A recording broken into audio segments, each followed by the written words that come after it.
Alrighty. Still going a bit. There we go. Now we're live. Alright, so let us begin.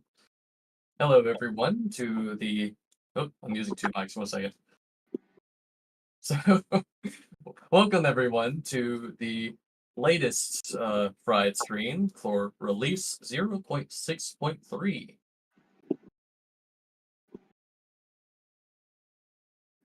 Why am I hearing myself twice? What's going on here? I think Buckley might have some problems with the audio. Yes, I apologize.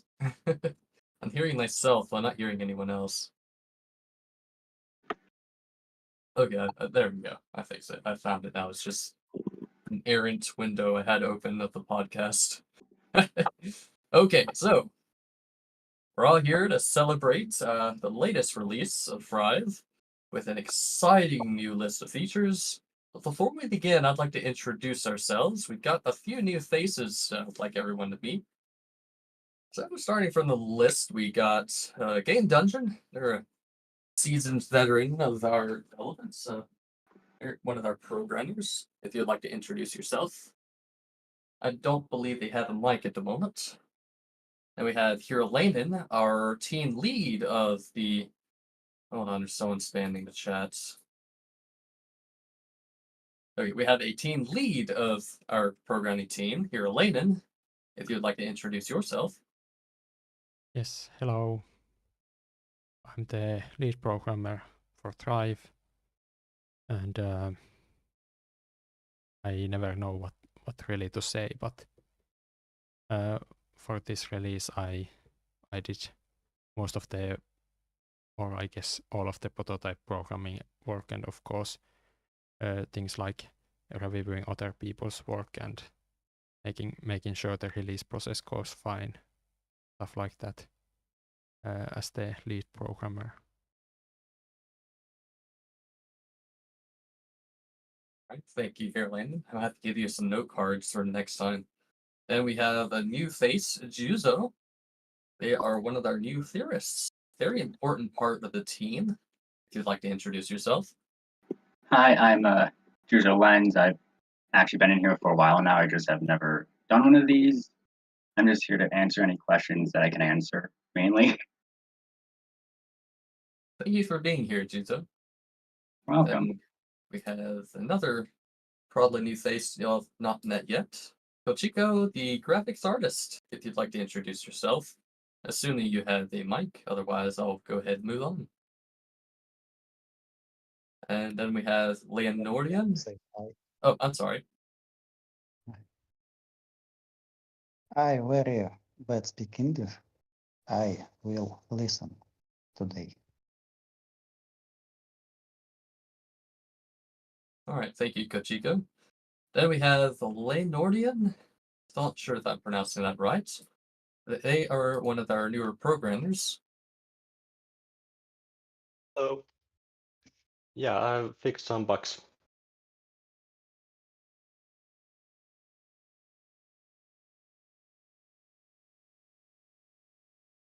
And then we have Mirror Monkey, one of our classic graphics artists. They've been around for some time as part of the development team.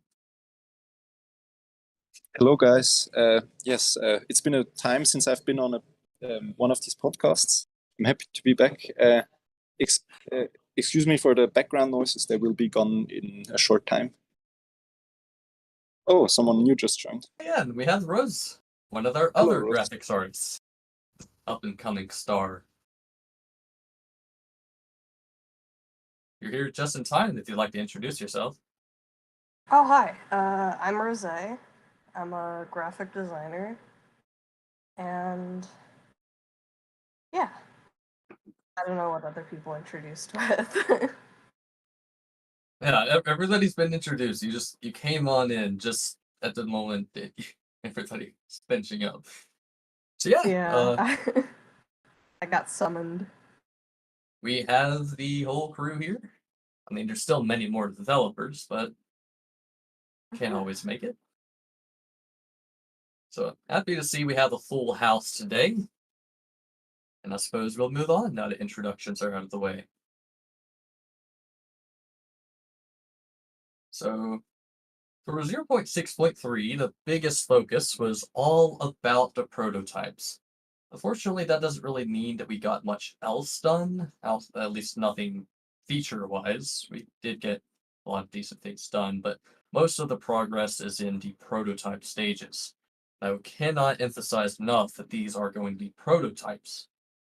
While they reach all the way to the very end of the game, they are still very bare bones skeletal structures of what is to come someday. If Hiralainen would like to elaborate on what exactly is going on with that. Well, I guess I can say that there are many years of people ridiculing the project because we only had the cell stage. I decided that I will make very bare bones skeletal structure of the entire game as prototypes that are included with the game. So after years of planning and saying I would do that, I've now finally completed that huge set of work and put in all of the prototypes. So now you can start in the microbe stage and advance into the prototypes, becoming multicellular, founding a society, making a city, building a rocket to go to space, and finally you can ascend in the space stage, which will unlock a few fun little card tours which you can play around with for like 30 seconds before maybe deciding to descend back to the microbe stage where you can start the cycle again. So basically that is the entire main line through the game, made with the bare minimum of stuff so that it could be made quickly. And of course, with that prototype stuff done, then I can now focus back to the microbe stage so that we can hopefully finish that at some point in order to move focus to the other stages. Thank you, Hiralainen. Yeah, now that we have the prototypes all fleshed out and ready to go, the focus of development is going to return back to the microbe stage where we'll be building from the ground up once again. So for those of you who may not have been too happy about the unfinished parts of the game being iterated upon, rejoice, because our focus is now once again on the present, not so much the future. Now, let's see. Other than that, I'm sure you have some questions about what's going on with those pictures we have up. Those are actually some filters, optional, that you can activate purely for fun, made by yours truly Game Dungeon. If you ever wanted to play Thrive and pretend you're playing it on a Game Boy or something along those lines, that's now an option. So go ahead and give them a gander if you ever want to. Other than that, we just have some small changes we hope you don't find, because you'd only really find them if you crashed the game or otherwise your save failed to save or anything like that. But if you do have those issues, we now have some more informative text to tell you just what exactly to do in the event that happens, and allow you to more easily send those logs over to us so we can actually find out why you're crashing or your saves are failing. And that's pretty nice.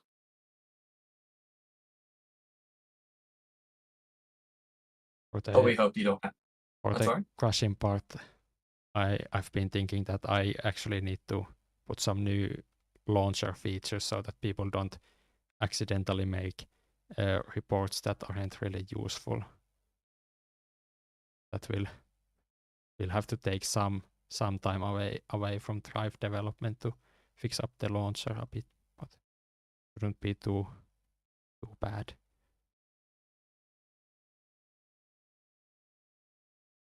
Yeah, that would be nice. Alrighty. So that's about the bulk of what was changed in this update, if I'm not mistaken. Outside of, I guess we did add the option to delete fossils that you have saved in the game.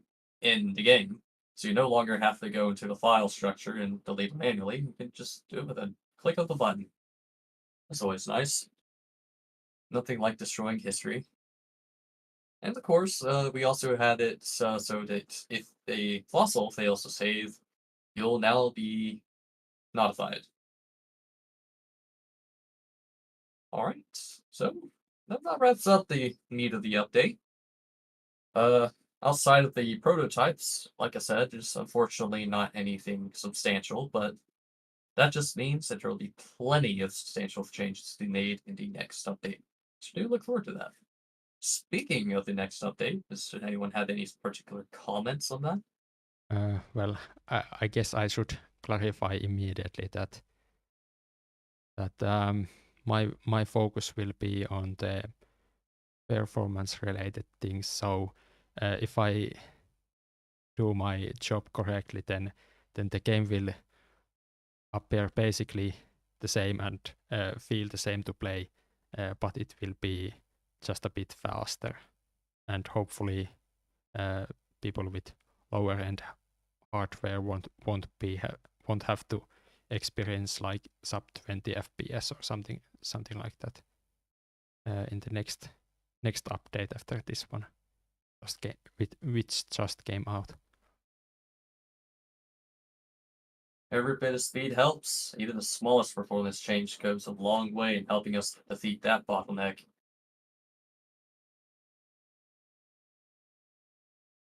Yeah, personally, I'm going to be trying to look into how our AI and our auto elo's been doing, as it has been a little neglected as of late. You'll probably notice that toxin wielding species don't really shoot their toxins at you, as they don't really take into the account the fact that they actually have a turn speed down. That, among many other small things, just makes AI just a little bit incompetent in the face of the player. So that's one thing I'd like to change outside of just auto evo and how it could be improved a bit. Is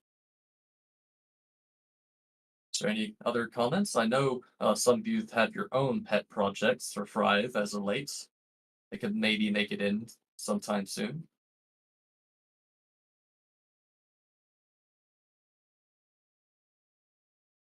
Yeah, I also wanted to mention about the cutscene that I've been kind of sort of maybe working on. Yes. I've just been busy, but it is still in the works. I just gotta basically add all of the stuff. I gotta change a lot. But it is still something I'm working on, so you'll see that sometime.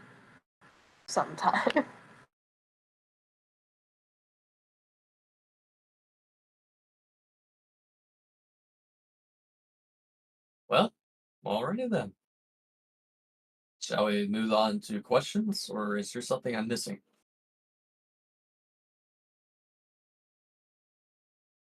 I guess I got kind of. Oh, sorry. Let me check the release patch notes. There's Yeah. something that should be mentioned, but yeah, I guess they are pretty short this time, so there isn't that We had new much. translations. Yeah, of course. And Oh, well, nice. I guess I could announce now that the translation site is closed for Thrive for the time being because it just blew up, and I don't like the Webblades software, so if I'm looking for a alternative to what could be done for that, or if the Webblade stuff will start working. But anyway, it might be closed for a month or two, or maybe 3, for which time will not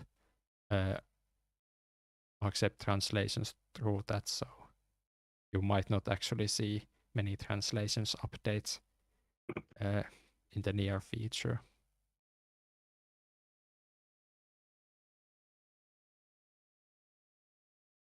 Yeah, I suppose that's a pretty important point.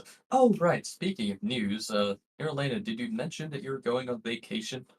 Currently being the only paid full-time developer we have on the team, that can have a big impact on the rate of development for the coming update.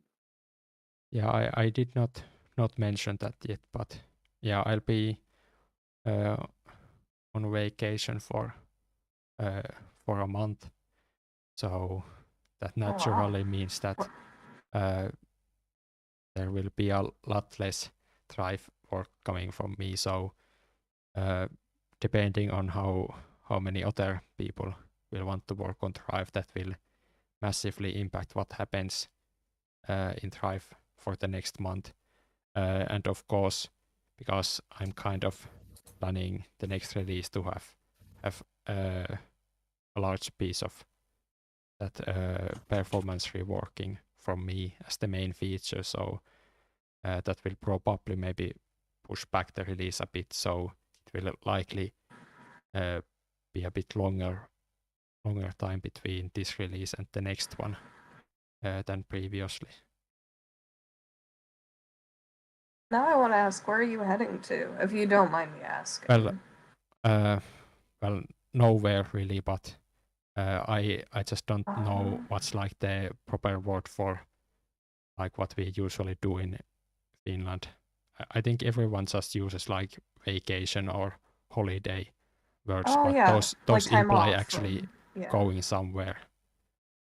But in Yeah. Finnish the equivalent word actually just means that you are a Finnish person and you head to your summer house for a bit and then just hang out at home.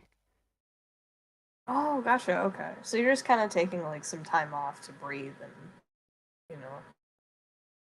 Yeah, which is taking very my good. accrued paid vacation days. Yeah, that is good. Actually, another thing I noticed is that you don't have the default Discord thing anymore. You got your eye. You got your fella. Yeah, that was an effect of the new username changes on Discord. So it changes the color of my profile picture, so which was the default one. So I decided that I'll just use the same one I have on the community forums.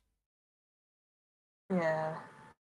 That new update, at least when it came to text, was not a good update. Opinion. But anyway, I did want to comment a bit on the way you implemented buildings. I think that was kind of interesting. So, how I'm guessing is you can kind of place them anywhere on the map, right? And Yeah. when you do that, Yeah. But you'll be able to like, oh, sorry. Part of that is just because I didn't want to add any collision checks, so you can place them even inside each other, but there's a to-do comment in the code to add collision checks, so at least buildings won't be able to overlap each other. Yeah. Yeah, I'm guessing you won't be able to go inside them or anything. I'm pretty did we say that was not a good idea or no? Well, I can't remember. Well, I mean, that's kind of like of the main path. I actually put in a few placeholder notes, like there's a button for possessing a member of your species, but that has a tooltip that will be like the last thing to be worked on when the strategy phases are complete. Yeah, I mean, you could do some things where you have, I mean, I've talked about ideas like this before, where you have a main hub and you can have like a way to actually go in the building and edit what it looks like. And that could kind of be like where you control everything, maybe. I don't know. There's a ton of ideas you could do involving buildings. I mean, the real problem is that we first need to like implement the gameplay for the stage entirely. That's very true. And then we can make make so that the player could affect the outcome by controlling an individual. So it's an Yeah. extremely difficult feature that also requires everything else to be complete first. That's true, yeah.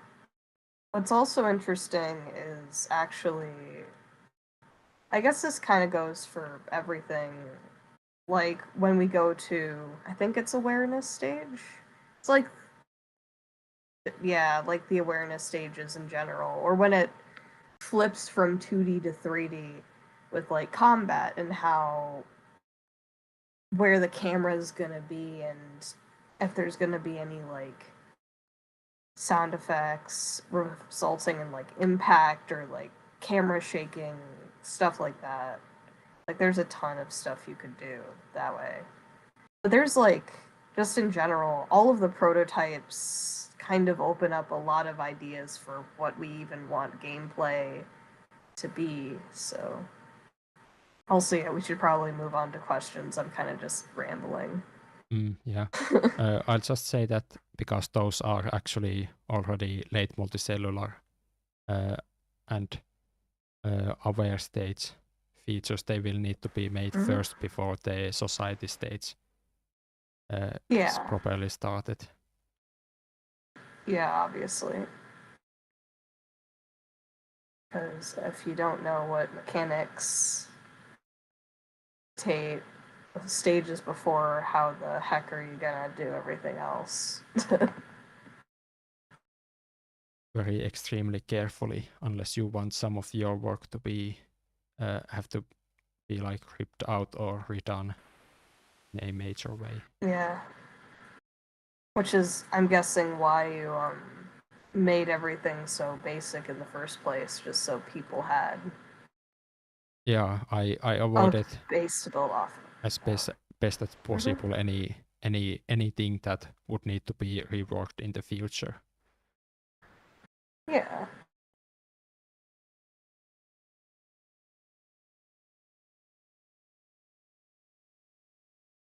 So, what questions do we have? We should really. Yeah, let's move on. Yeah, let's go to the priority questions. We have, I think, one this time. Yeah, again one. Yeah, I'll go. It should be up on stream now for everyone to see.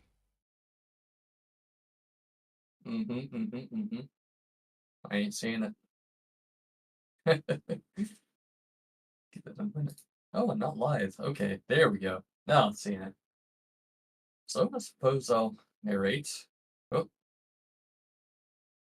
Okay. So, question 1 from New Lightning. After you return from Midsummer, what will be the priority you will work on? I suppose that's a question aimed specifically to you here, Landon. Well, I would guess because I posted the questions thread. So this question is late by 1 week. I've been already back for 1 week, and I guess I didn't fully. I haven't anywhere elaborated exactly what I did this week, but I prepared for the release and on the remaining time.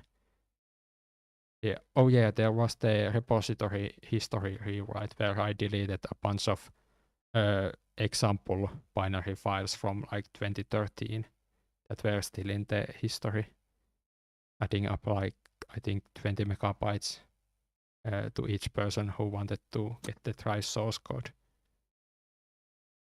And then of course I did some progress on the game logic refactoring using an entity component system.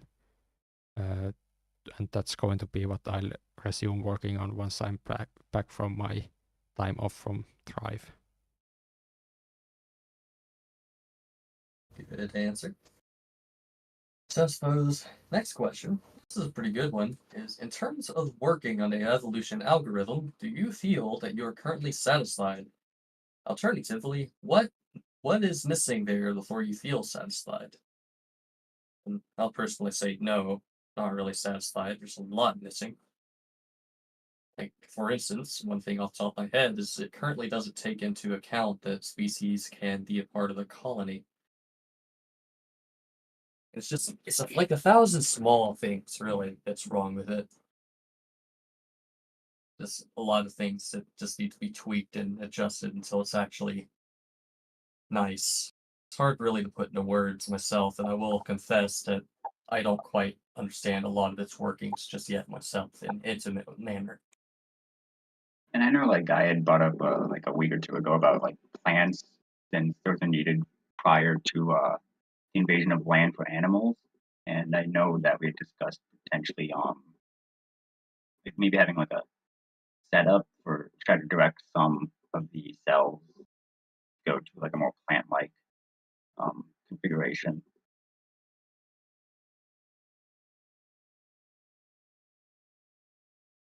So yeah, does anyone else have any comments on that question? Alright, we'll move on to question 3. In terms of your rate of progress, we have no progress, I'm kidding. What do you expect to be able to achieve or finish by the end of this year?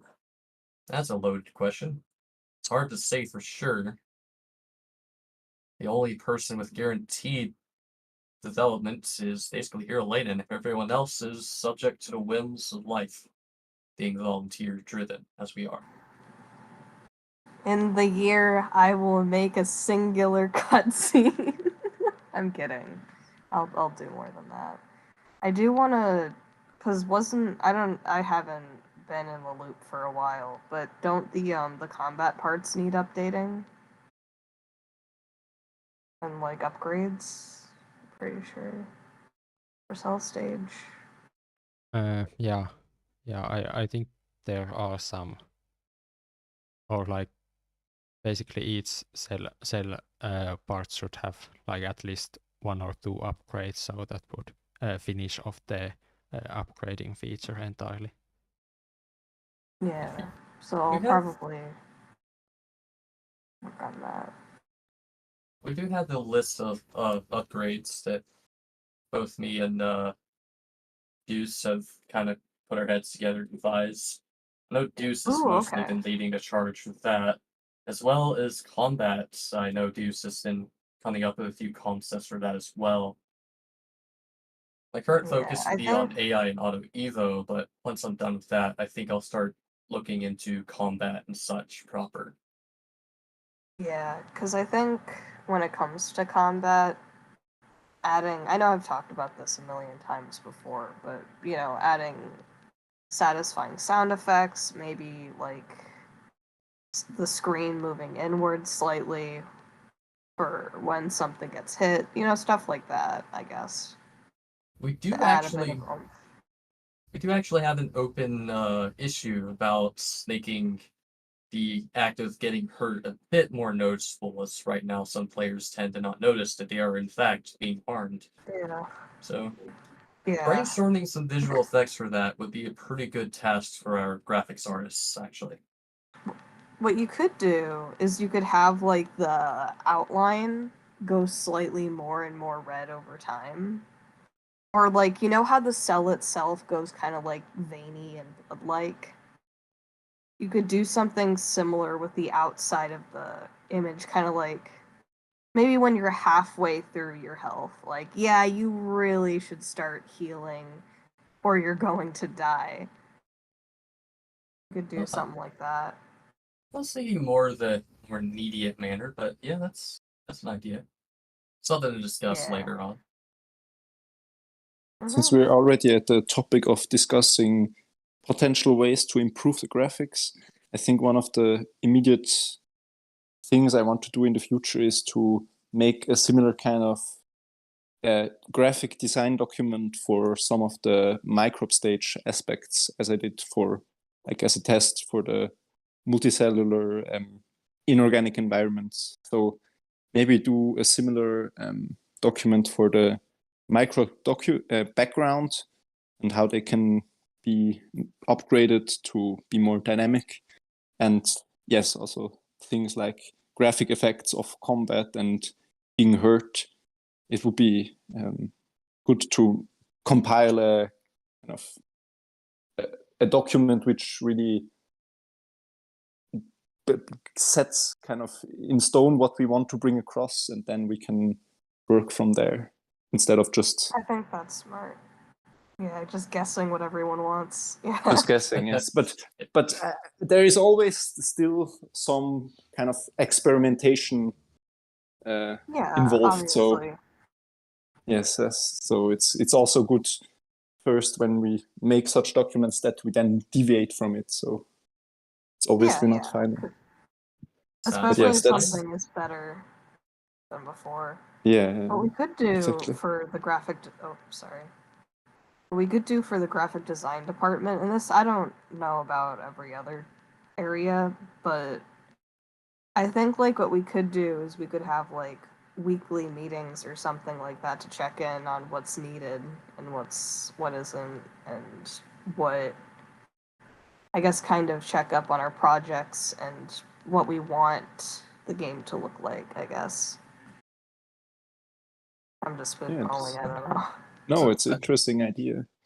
I hate to shut y'all down, but my advice Yes. would be go ahead and contact Kurtit or Nunes or both of them Yeah. as your team leads. Good Just idea. discuss your Yes, yes. ideas with that after the stream, but Definitely. we got a lot of questions to go through. Yes. Let's move Yeah, Sorry, and no. I gotta go soon. Like, I gotta go in 8 minutes because I got a graduation party to go to. Ah, A buddy of Oh, mine. wow. Yeah. Cool. Yeah, I'll- bring that up with your team leads, and we'll see what we can do about that. Yes. Yeah. Agreed. For now, moving on. So let's see, what question were we on? Goodness. Okay. So number 4, how do you feel about your attitude towards community and vice versa? Is there a good relationship between the two groups, or are there some rusty edges? Whoa.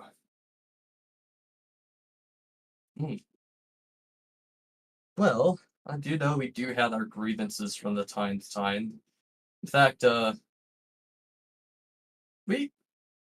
it's always feels like we're being a little partially judged sometimes. So I suppose that's just the nature of game development. There will always be someone who has disagreements with what you're doing. And boy, they voice them. Like the prototypes, for example, we've had a lot of chafing about that, with lots of people being like, no, stop doing prototypes. And other people being like, no, you should never move beyond the cell stage or this stage or whatever stage I want it to be focused on. So it happens, but we work through what we can. That being said, on that topic, I have been planning on creating a poll for our community to fill out, a Google form, if you would, to kind of gauge on the current consensus of how people feel about the game. Because as much as it hurts, we do need to know how people feel about things, because we're not just making this game for ourselves. We're making it for everyone. So knowing what everyone thinks about it is important to make sure we're moving in the right direction. Let's be honest, I also we can't think. get Sorry. we Yeah, can't I get also. Go ahead. You go. Sorry. Oh, okay. Okay. Yeah, I think. I guess this just comes from like my personal history. I think criticism, generally speaking, is a good thing. That doesn't mean that all criticism is equally valid or equally thought out. But if someone has a problem with your game or with anything you create, having some sort of, oh, okay, well, what could I be doing better? I think that is genuinely a good mentality to have. You don't have to take every piece of criticism, especially if it's contradictory, but that doesn't mean that criticism can't help you. And also, I don't know. Obviously, like, Thrive is kind of like a thing where everyone, including the devs, criticize everything about everything. So obviously it's mostly just we gotta sift through what will actually help push us forward and what we can kind of like gently put down, like underwater civilizations and smeddling the meddling. Right. we do have a lot of points that we have certainly said we've made our choice and we're going to stick with it, even though there are a lot of people who Yeah. would disagree. We have to stick Mhm. to a plan because, again, we can't satisfy everyone. This game's not going to Yeah. be for everyone, but we're going to do our And best that to would be make it the like, best we can for those who we are making it for. and I think, in my personal opinion, that just mostly comes down to a mix of keeping things in the realm of realism, because that's kind of what Thrive is about, but also having very, very engaging combat, interesting social dynamics, and interesting building stuff eventually. Because eventually we're going to get to a point where we're no longer just building organelles, we're actually building tissue and creatures. And one of the biggest things that people love about any sandbox game is the creation. Because this game was originally based off of an outcry, I think, for like for a more in-depth Spore, I guess. Now it's its own thing, basically, completely, which is how I think every Spore like should be. They should branch off and do things in the way that they think is the best, because that's how we get more variety in our little space. But yeah, just interesting creation, interesting mechanics, good combat, good social interaction, stuff like that.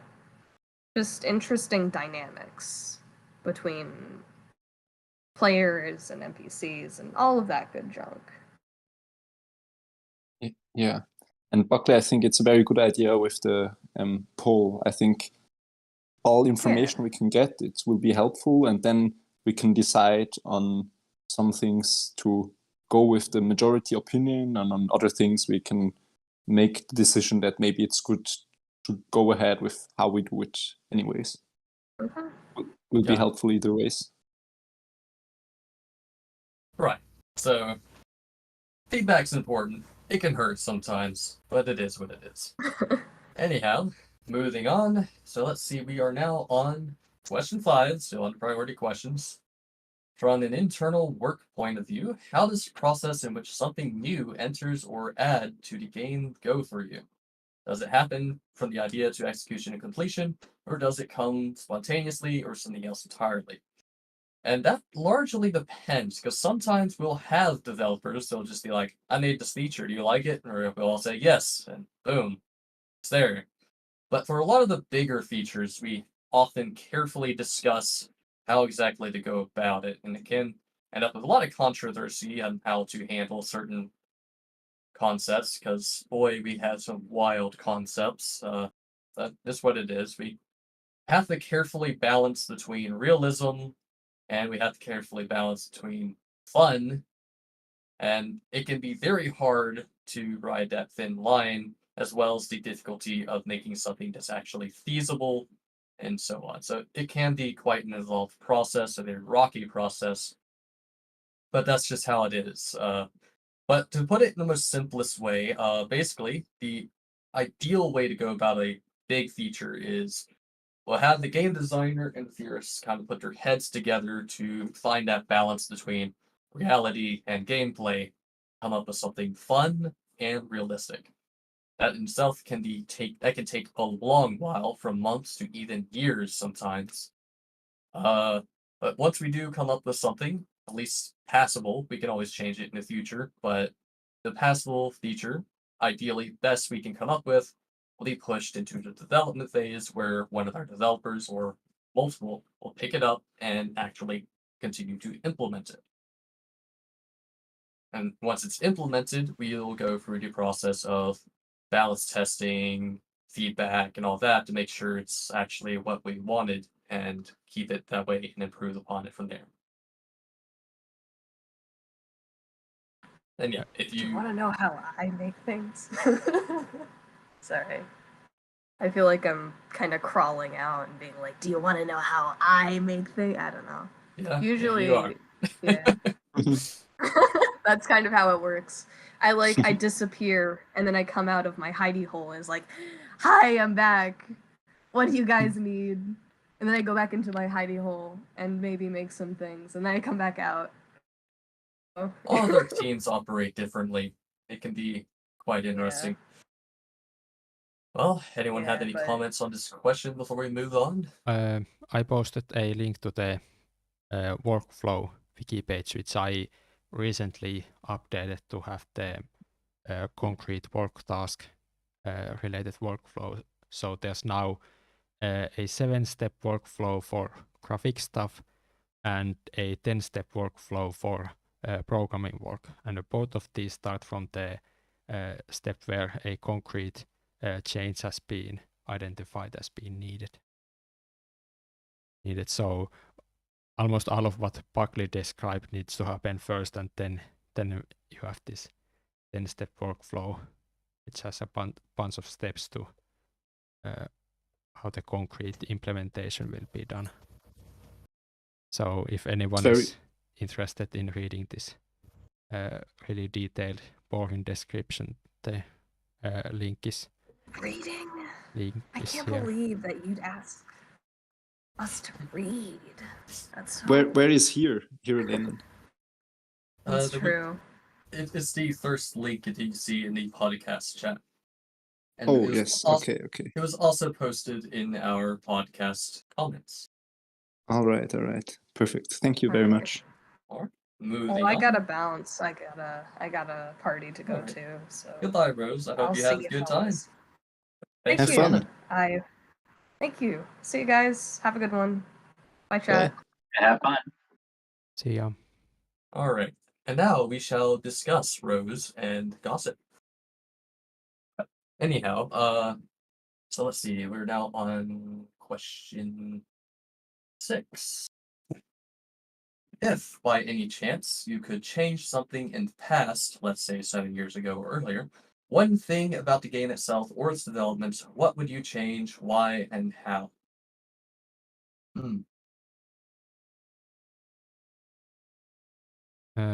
I think just about the only actually impactful change that could be made is that just maybe we could have started the Patreon stuff and looking at getting onto Steam like a year or two earlier. That could have been possible, but I don't think that would have made much of a difference now for the current moment. But something to try to keep more developers engaged. We still struggle with that problem, so I don't know what we could do. But if we had managed to hold on to more developers along the years, then more could be happening. So I have no idea how that could be done.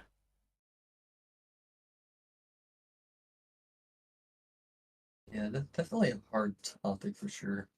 Unless like we could do the dreamy things of I would get more developers somehow, some way, talented, motivated, exceptional programmers and graphics artists and such just throw away their lives and work entirely on Thrive for no money at all.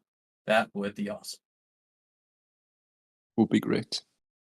Wave our magic wand and have a 50-head dev team appear out of nowhere.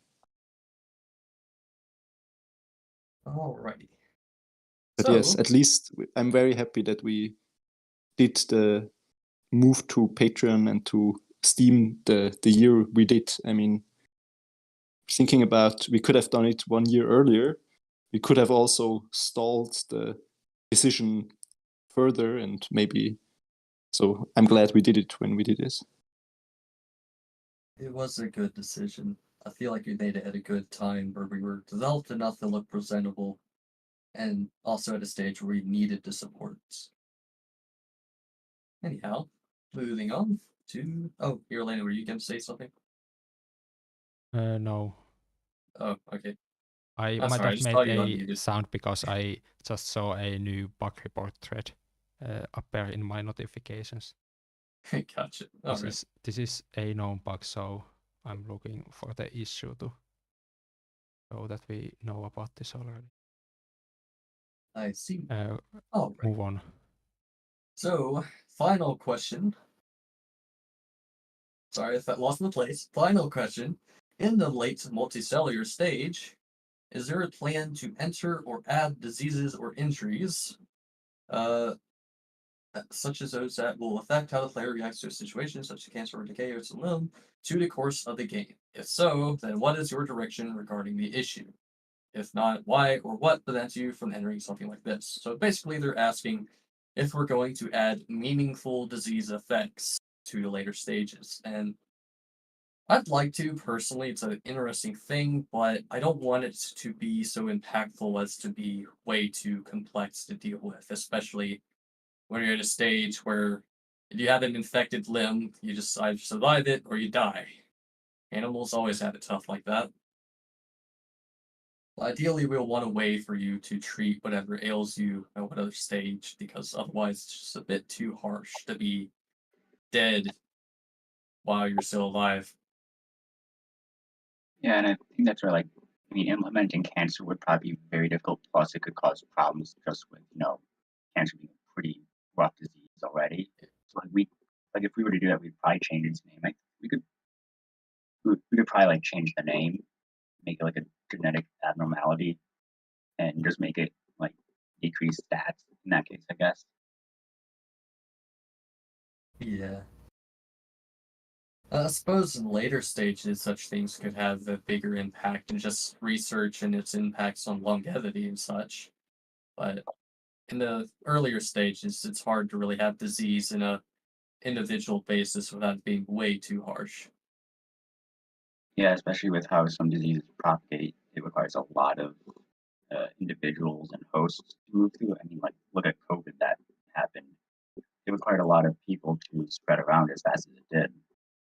Well, that's what it got. So, in a stage where you may not have a lot of group species together in like a massive herds together in one small location, diseases are going to be a lot harder to have effects on species in general. Right on. But yeah, I'm not entirely opposed to the idea. If we can find a way to work it in that makes the gameplay fun and interesting or exciting, I'm all for True, yeah. More work on those theorists then. it. It's something to keep in mind, but being so far ahead, I suppose it's not something they'll be brought up in some time. Yeah, it needs to Yeah. be considered in context of other systems in the stage. If it is too much mental load to handle for a player, then it shouldn't be added on top of all the other stuff we'll definitely need. Yeah, Question was about illnesses in general, right? Not just Yes. about cancer. Right, yes. So maybe also kind of it's not really that high on the priorities, but maybe an answer could also be that kind of macroscopic parasitism would be, for example, something which would probably be a bit higher on the priority list because you can actually play as both the host and the parasite, whereas most illnesses, not cancer, but maybe I don't know, the plague or something is called by a bacteria, which is basically a microscopic parasite. So maybe this is a bit less of priority to implement because it's kind of one-sided and not as easily simulatable in the multicellular stage as macroscopic parasitism. I mean, we don't even have planned how long each life lasts in the aware stage. If we go with just 5 minutes, then do you get a disease for just 2 minutes out of your 5-minute life or something like that? It might not even make sense at all. It might be a 30-second debuff, and that's it. That's the disease in Thrive. Or of course, if we have 30 minutes per life designed time, then it leaves more room for having a disease and trying to live with the disease. Yeah, exactly. So it depends on a whole lot of factors. Right. Well, moving on. So that was our last priority question. Here, Monkey, you're paying attention to the questions in Yes. the chat, were you not? Alright. Yes, I was. So I made Yeah. some screenshots of the early questions. I'm going to go through them in chronologically. Hopefully, I Perfect. didn't miss any, and Oh, I will check for the last few questions at the end. So the first question I saw in the chat was, "Did Mirror Monkey make the art? It's awesome." And I have to say, no, I didn't. I checked the video. I think maybe he was referencing the Thrive logo with the disturbance creature at the beginning. The disturbance creature was made by Skiocont, who was a very early member who has been gone for a long time. And afterwards, I saw only a few, like the greenish menu and the screenshot of the iron chunk. So no, I didn't make any of those either. Then the next question was, I just began to wonder what even is a plant. I think it's maybe not something to go in here now. Do you hear me? Yes. And the next question. I will mention that we usually switch between the chat questions and the forum questions intermittently. Oh, I see. Okay, so Yeah. you Yeah, go so- to the forum question. so that we can do both in the same stream. Because if we try to answer all of the forum questions first, then the stream interaction will be low and people will leave. And if we just answer chat questions, we'll never get anywhere with the pre-stream questions.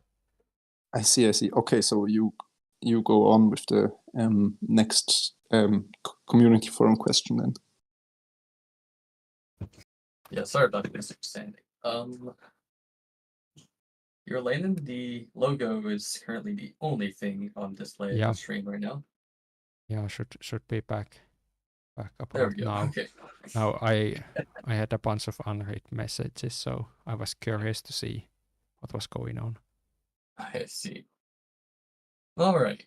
Well, so we got a question from Willow, and in the forums, we had a 3-question limit. So I guess I'll just finish up these 3 questions, and we'll move back to stream questions and so on. So Willow asked, "Will it be possible to be entered to enter the awakening stage as a parasitic fungus once everything necessary for that is implemented?" Parasitism is a bit of a niche topic in our development as it requires a lot of systems to complete.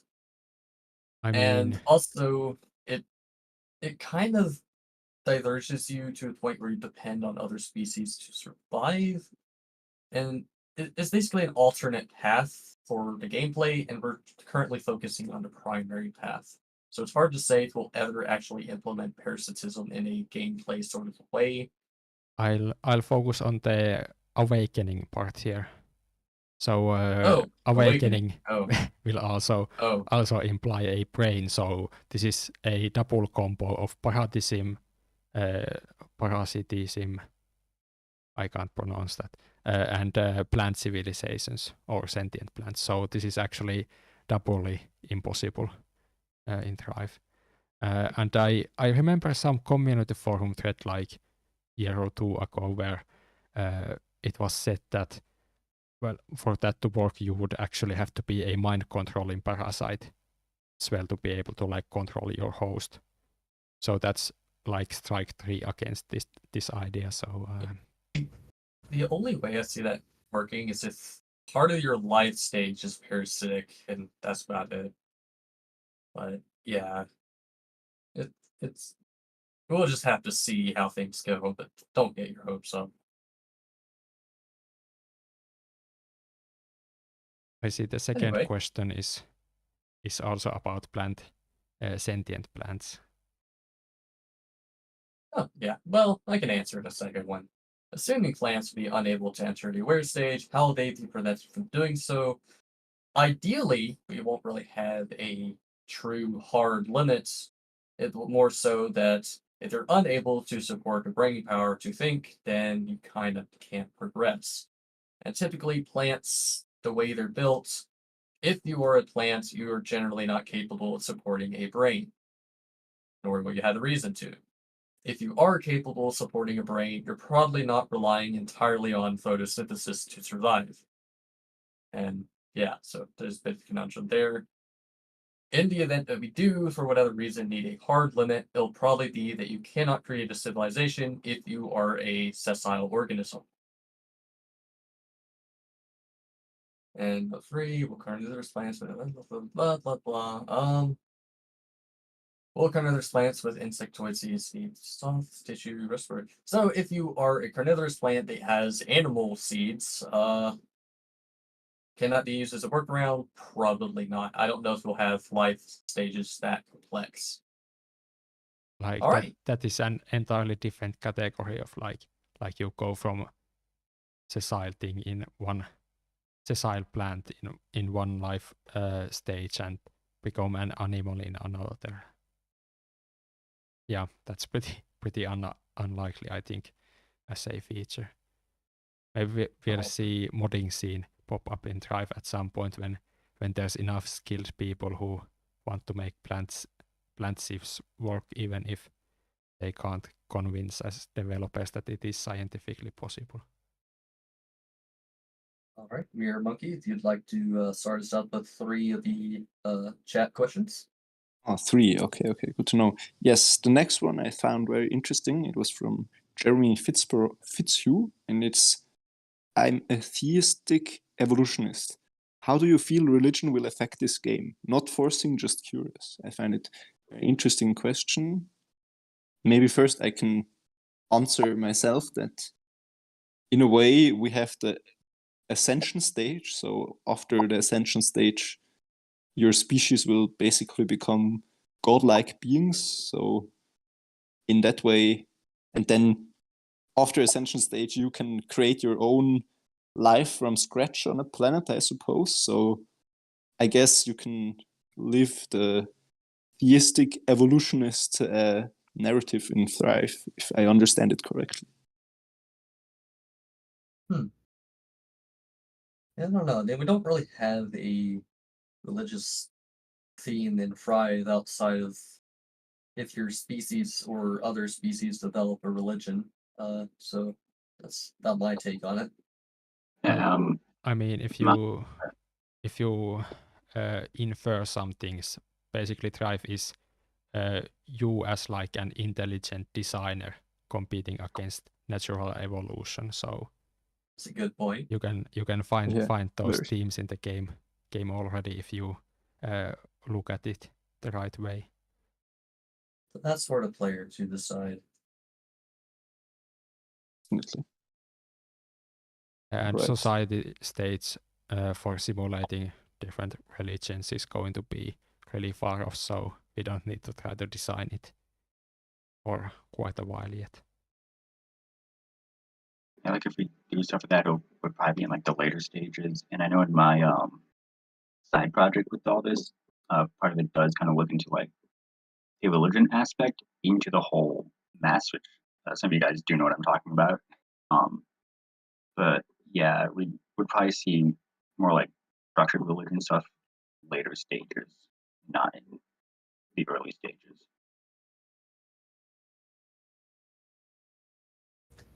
All right. Next question, Mirror Monkey. Next question is, so translations broke? I don't think translations broke per se, but maybe Hirulainen can say more about that very quickly. I mean, if they mean the website, when I was talking about the website being broken, yeah.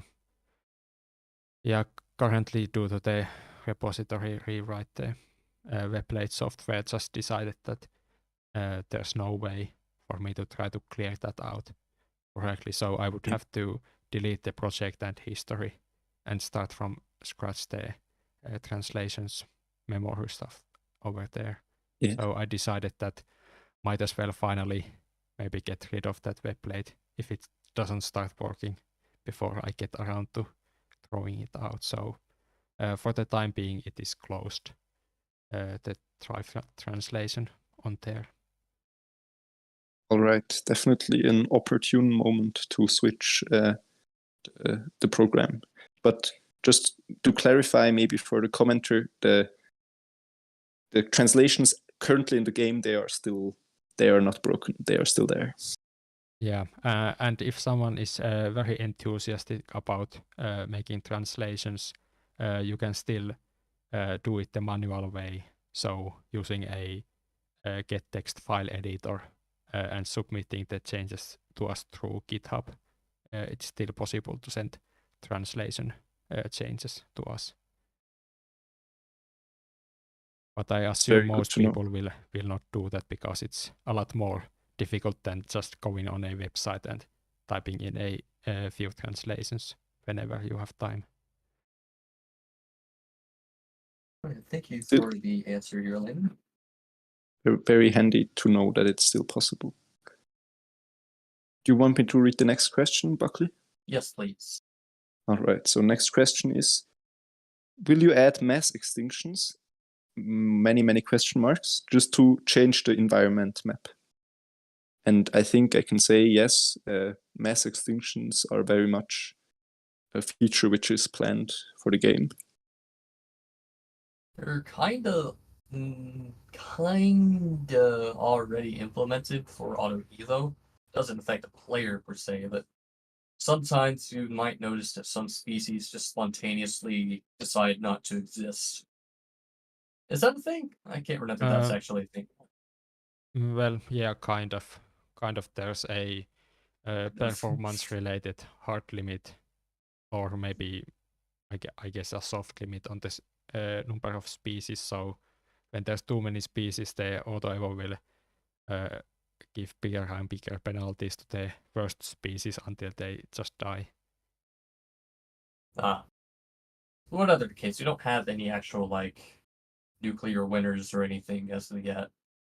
Not nuclear winners, but Yeah, volcanic no, winners. those. Yeah, I'm not a fan of those random. Like when Untrusted Life initially wrote some population simulation code, there was a random population devastation happening like every 20 minutes or something like that. I don't really like that arbitrary nature of it, so I didn't re-implement that in the Godot engine conversion.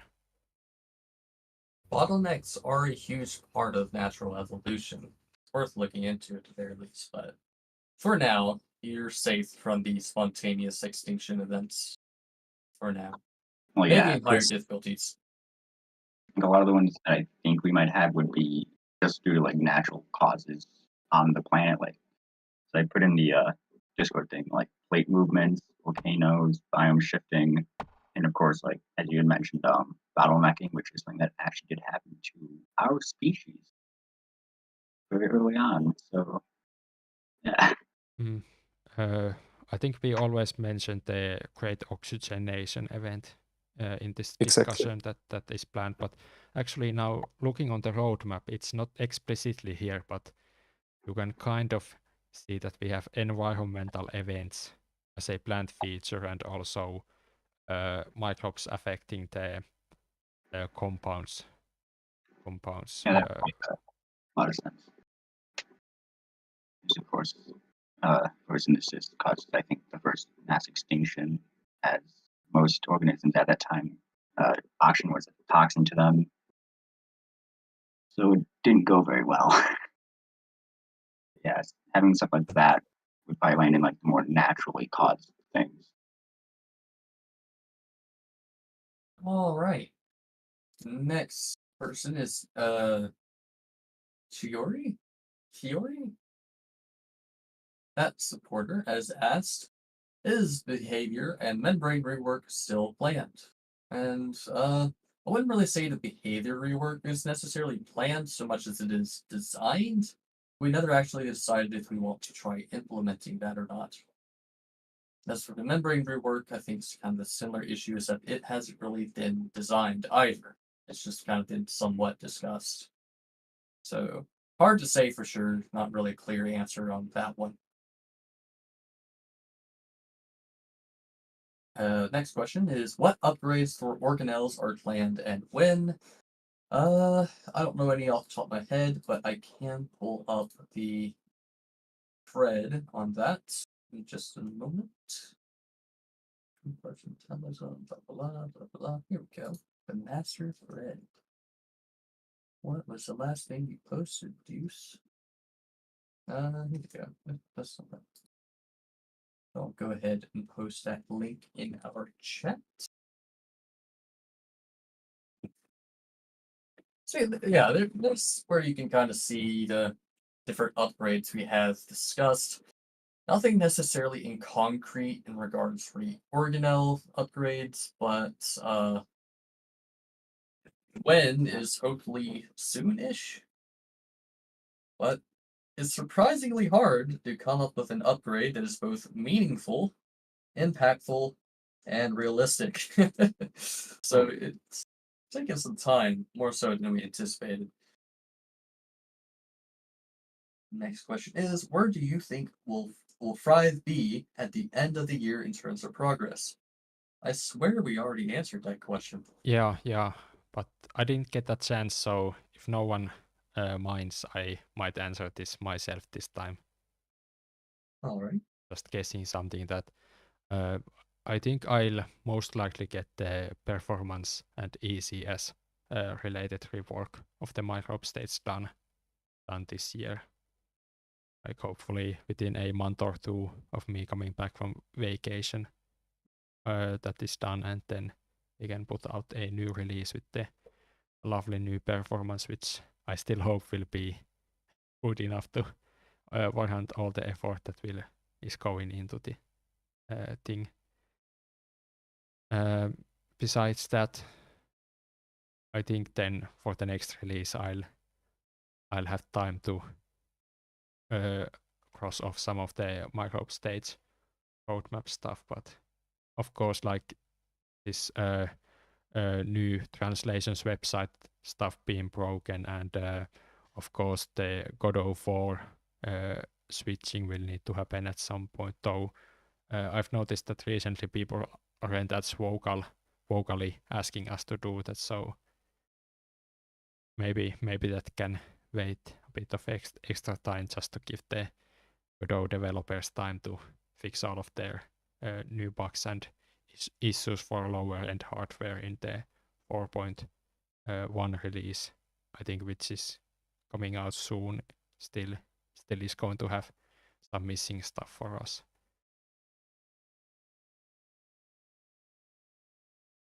Right, thank you, here, Layman. Mirror Monkey, could you give us a list of new questions, please, from the chat? With pleasure. So the next question is, can the duration for each song in Art Gallery be displayed? Also, can you fix the box screen where my volume bar isn't showing whether I go full screen in Thrive? So I will repeat the first one again. Can the duration for each song in Art Gallery be displayed? I feel like someone actually brought that feature up as in the suggestion thread or something. Yeah, I've definitely seen that suggestion before, and well, I don't see it as a very necessary feature, so but I'll accept if anyone wants to program that feature in. There's nothing wrong with it, I suppose. Just definitely not priority. Yeah, just a bit of easy extra GUI work. So I mean, if someone wants to get started with Thrive development, that would be a pretty easy change to do, and it won't require convincing anyone on the team that it is a necessary change to make either. All right, so sounds like a good starter task. And the second question was, also, can you fix the bug where my volume bar isn't showing whenever I go full screen in Thrive? Well, whoever asked this, you should post a bug report with a screenshot either to our GitHub page or on the community Discord or something like no, sorry, community forums. I meant to say, so that it's definitely noticed. So far, right, so I haven't heard about this issue before. So if it doesn't get properly reported, then it won't get fixed unless the Godot 4 change will fortunate or randomly fix this problem. great. So Toby Bloxian, if you want to report this issue, it would be great. Post it on the bug report forum part. Yeah, I'll give a link to the bug report. So there's the link where you can send us bug reports, which will definitely get me to look at the bug report. Perfect. So as I'll be on vacation, I might postpone looking at it for a month, but after that I'll definitely open an issue if it is something that's new. Right. So the next question is, what engine does Thrive run on again? It runs Godot. on Godot, which is a open source game engine. Yes, called Godot. It's, I think, maybe Hulainen, you can say just 1 or 2 words about Godot very quickly. If you want. Well, I'll say that we are on the engine 3 version, not the 4 version yet, due to various things not being ready in the version 4.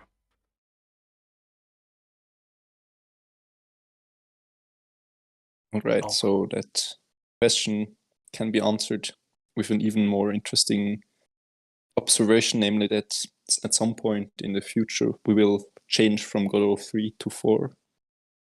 Yes, I think that answers this question more than enough. So I think we can go to more community forum questions. We'll be starting with 50 gems now. And they're asking, what do you think about hydraulic erosion? Can it be simulated during the game, or can it be pre-simulated, or can it be a pre-simulated world be loaded for the player? I don't think we'll be simulated it during active gameplay. If we do have the accident erosion, we'll probably, I don't know if we'll get that in depth, but they'll be in kind of the auto evo stage between generations. Yeah, definitely a background simulation. Sounds like where this would belong if it is added to the game. Maybe one single a situation where I can think of right now, which maybe it would make sense to not really simulate it real time, but maybe a bit more gradually, would be in the society stage, where like it spans not over millions of years, but thousands of years, but still during the time it takes maybe in Mesopotamia for agriculture to emerge until now, the terrain can change dramatically due to erosion or other different kind of changes in sea level and so on. So, but I mean, it's really far off at this point to discuss about how this will affect gameplay and so on. But I mean, we have an example in our world where I think the Iranian channel, it's not the Iranian channel, it's like the Iranian Sea, Persian Gulf. It used to be much, I think there was less water in it, so kind of the Mesopotamia region in Iraq, it used to go longer into the sea, so to speak. So we have some kind of submerged, flooded cities, which back then they were in the, yes, I'm going on a tangent. We understand what you're getting at. By the way, I'm not like phasing in and out in my audio, am I? Not that I keep- noticed. Yeah, no, Okay, I good. haven't noticed anything. Sounds about the Alright. same as when you Uh, started. I keep I'll interject to say that I think I'll try to show off some of the new prototypes playing Drive in the background a bit. Oh, excellent. That'd be nice. Let me know when you Very need good the idea. new questions, so I'll swap what's shown on the stream. Alright. I actually do. Well, I'll just pull up the questions on my own screen.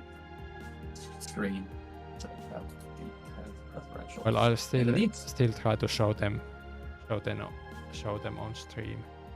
Gotcha. In the meantime, here, Monkey, would you like to fill us in on some more questions on the chat side?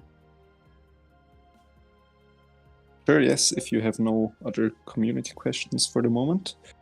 Next Find the question, thread. but yes, I can do the next one. The next one is, why is the microstage even 2D, 2.5D-ish? Microbes don't only move in 2 dimensions. Well, I guess we can answer this in multiple different ways. Firstly, it's a question of gameplay, that it's kind of is easier at first to move in 2 dimensions and to be introduced to all the complex mechanics of Thrive and Auto Evo in a relatively simplified way. But then also maybe that is just something we kind of inherited to our spiritual predecessors for, where this logic was applied. And there have definitely been a lot of discussions about making the microbe stage fully 3D. For now, I'm happy that we have it the way it is, but it's always a discussion which eventually returns. So yes, if anyone else wants to say something to that. There are plans to make 3D microbes, but not necessarily a 3D microbe stage. Exactly, Again, yes. it's a perfect medium to throw the player into the game of evolution without having to worry about advanced control schemes and all that stuff. We're kind of focused on a sort of gradual implementation of more features and advanced controls as the player moves on. Kind of drip feeding on things and such. Plus, we wanted, I do believe, to give the impression they were looking at microbes under a microscope. Yeah, Yes, that that's is also a true. good And point. if we went for a 3D stage, we would have to entirely rework the game logic, and I don't want to be doing that at all.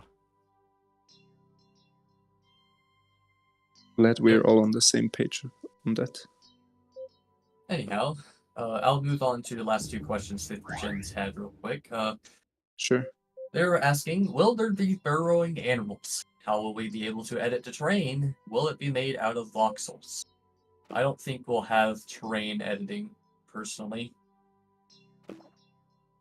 I mean, let's face it. It would be a pretty cool feature to have, but we'll need to consider how to do that. Definitely not initially. I think that's once again, so far future stuff that we can't really say anything concrete about it at this stage of development. If people are seeing how I'm cheating my way through the game, sorry, but apparently I'm playing a version of the game. I don't have my save files, so I can't easily get to the prototypes. So I'm going to quickly cheat my way through the game to show off the prototypes.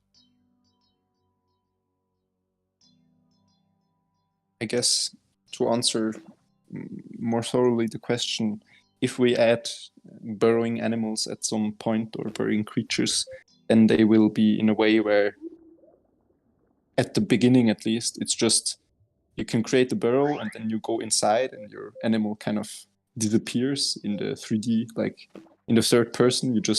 The camera is just centered on the burrow, which is just represented by a simple hole, and then you can decide to go out of the burrow again, and you can resume controlling your creature again, and that way you can hide from predators and from the elements and so on.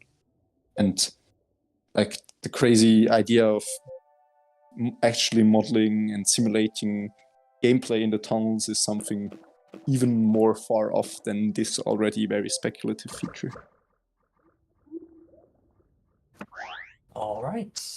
And the final question is, will it be possible to design a non-lock Krebs cycle, or the citric acid cycle, for those unfamiliar? It's basically the act of respiration using stored energy.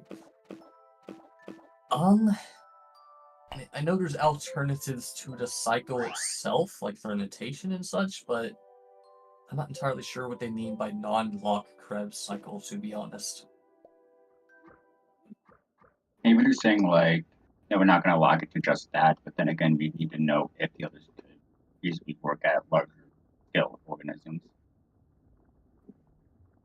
Right. I think we definitely will have some non-lock pathways for energy generation. I'm just not really sure how, if they would relate to a Krebs cycle in any particular way. Just the alternatives to it. Yeah.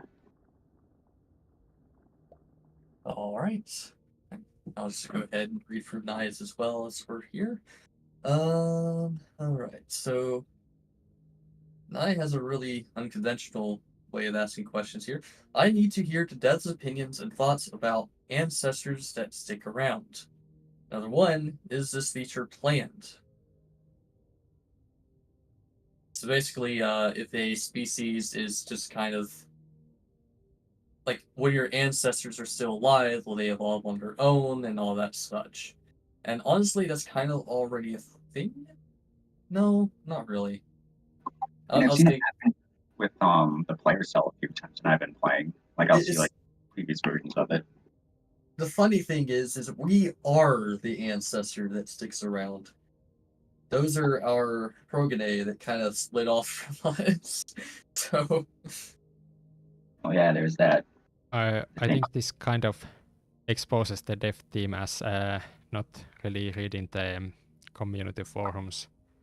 I think I've skim read that thread a bit, and I think it was about this summary that is opened by clicking those 3 dots. It's about correct, and I think the core idea here was that it should be more likely that species split from the player. Like right now, it's not very likely because all species are as likely to split. So in the latest versions of the game, there's so many AI species now that split and fill the world that it is actually pretty rare to see a previous version of your species. I see. And Yeah, I do. So yeah, I also haven't read the thread in depth, even though I think I may have replied to 1 or 2 points in there. So well, I basically said that it's not really planned, but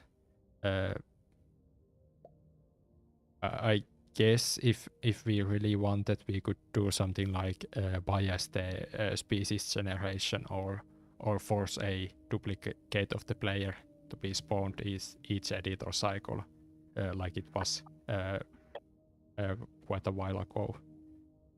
Like there are potentials for this feature, but I don't think this is like really planned. So unless some developer really wants to see this, then it likely won't be happening.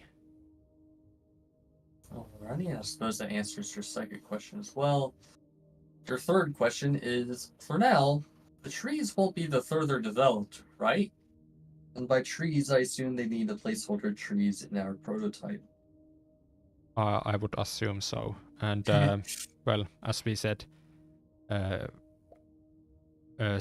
prototypes are now done and won't be really worked on before we finish microbe stage. So the answer is that I won't be working on those.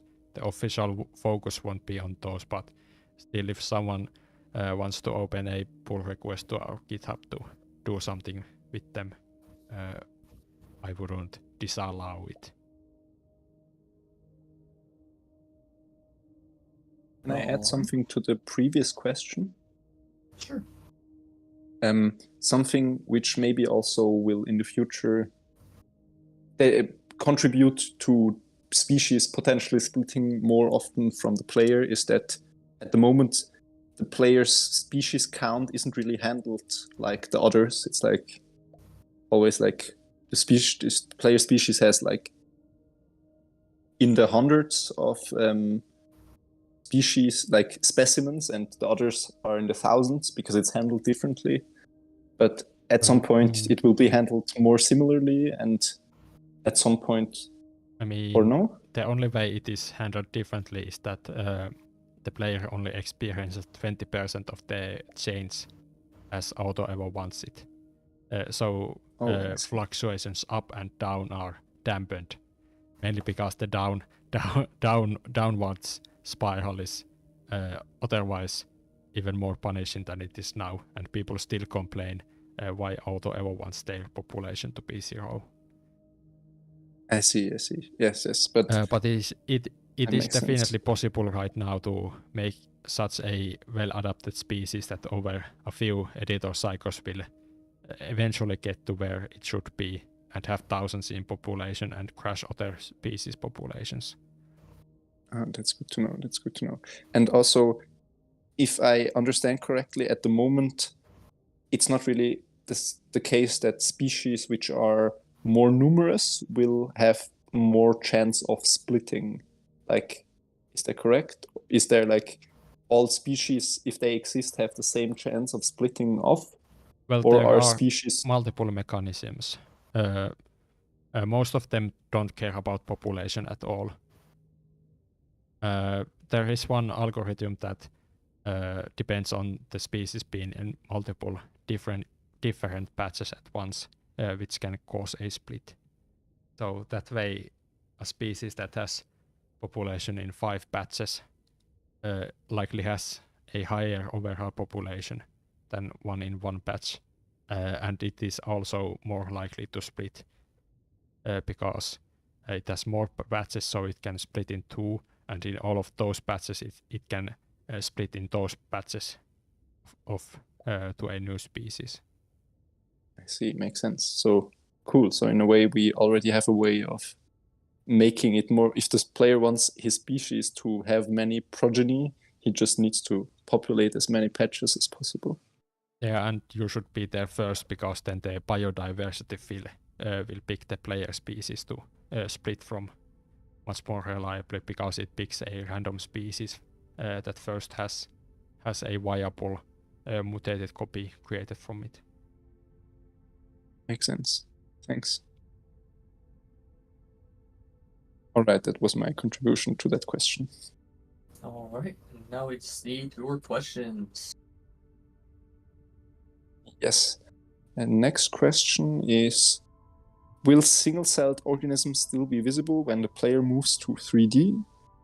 Where I can give a short answer, yes, but not as disparate single cells, but more as like clouds of cells, which are very simplified, where you probably won't be able to make out the specific shapes of the cells, but you still need them as a source of nutrients when you become 3D. So yeah, they will be definitely we represented don't have in some way. enough performance to go around to have all of those small cells in the thousands still visible. It would be impossible. It's getting kind of cluttered on your screen there. Yeah, I think this is on my computer about the only place in Drive where the performance is not close to 60 FPS. Just one specific bit. It looks better than when I play at this point. All right. So any other questions you got left, here, Monkey? Yes, I think I have some. So the next question, maybe I skipped some ones. I'm going to read this one and then maybe I go back and read some others. This is a very long by Thor the Dodge, who I think has already asked a question. It's, alien planets could be incredibly diverse and well alien compared to Earth. Like, what if there could be a fern that contains a lot of iron? Or more likely, from a biology standpoint, as far as I know, a plant that contains a useful carbon-based compound that's viable to extract from it. What if there are some alien minerals generated by geological processes not found on Earth? Will such diversity be suppressed to avoid implementation of excessively complex systems, or will there be big procedural systems like procedural tech trees to let you have uses for such things? Well, It's a very hard question to answer, I guess. I can answer and say that we'll always start with the most basic thorn first. So we'll Yes. probably just have minerals of such things like you look at a planet and you just see carbon. It won't be diamonds, it won't be some kind of alien mineral, it will just be the base elements in that form. And we chop it down to that basic thorn so it's more accessible. We let the imagination do the rest for now.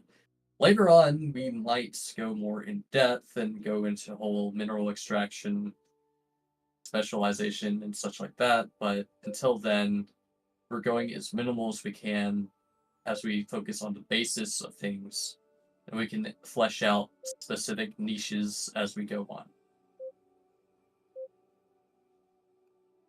Basically, we'll start simple. You start with the main path, and if someone's a real huge geology nerd and wants to flesh out different mineral thorns and such, then they can. But it remains to be seen.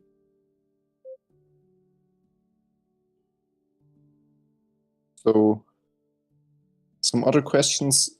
There are a lot of questions, so I guess if you guys want at some point, if it's enough for you, you can tell me and I will stop to read them. But some of those which I saw is sentient water plants hive mind.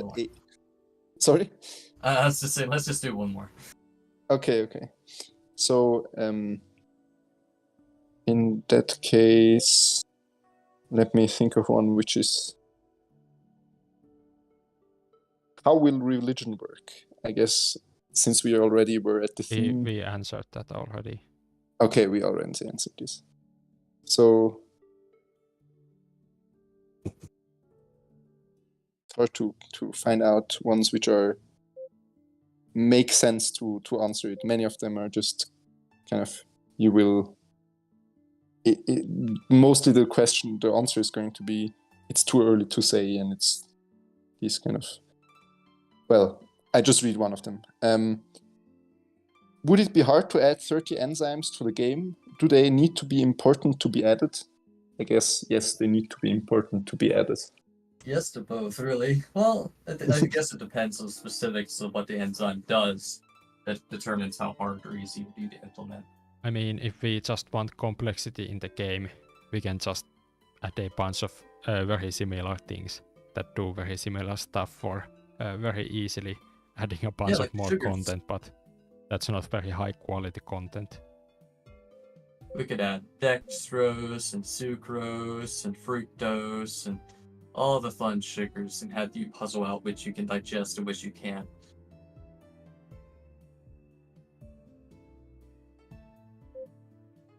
But yeah, moving on back to the Thorn questions. Dear Lena, if you'd like to pull that up real quick if you want. I'll showing them now.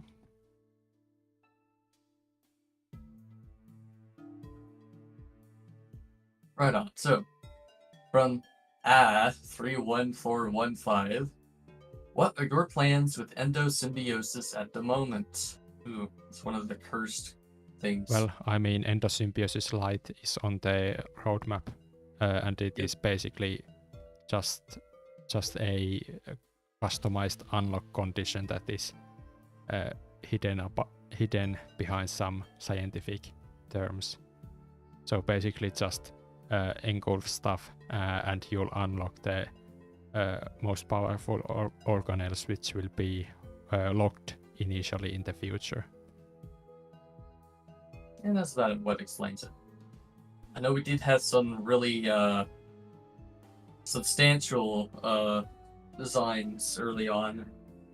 I think one of my most chaotic designs was, yeah, you can design every single individual part in your cell by absorbing whole cell species and then editing them to become individual components in your cell.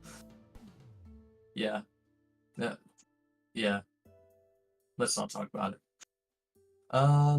Next question is, how many full-time developers do you think will be developing Thrive when it becomes complete?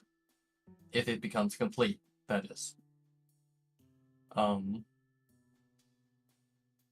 Oh, I mean, that does pose a question of should Thrive actually become quote unquote complete, and we're still getting paid and people are still donating to the game, what would we do with that money? Would we just continue to develop the game where we wanted? I mean, it's a theoretical concept, but what would we do? I think we should keep developing the game as long as there are like actually sensible bugs to fix, or keeping the game up to date and running. And well, I guess if we truly run out of things to do, then I guess we could ask the people giving us the money if they want us to see to make random mods for Thrive or something like that. That We doesn't must really fit in the game. Or should we like maybe do a Thrive Galactic Adventure spin-off? Someone has suggested that on the community forums as an official feature, but I said that's way too much work to actually implement.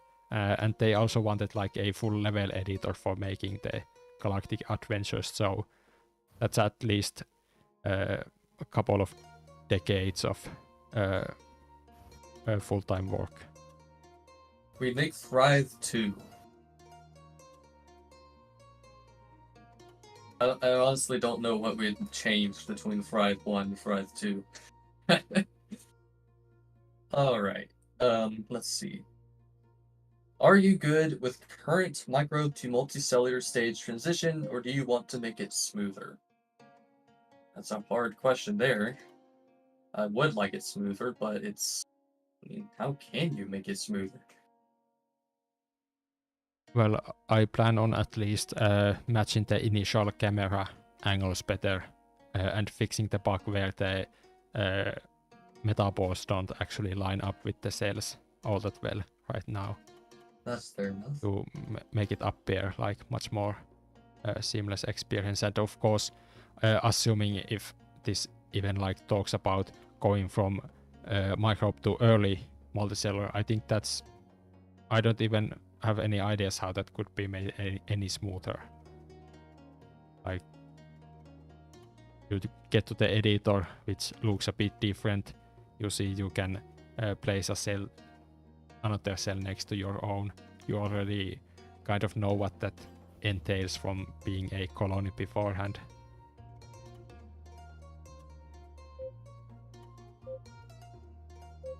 I guess the transition to the 3D multicellular could maybe be done a bit. Could have improvements, but I mean that's first we work on everything leading up to that.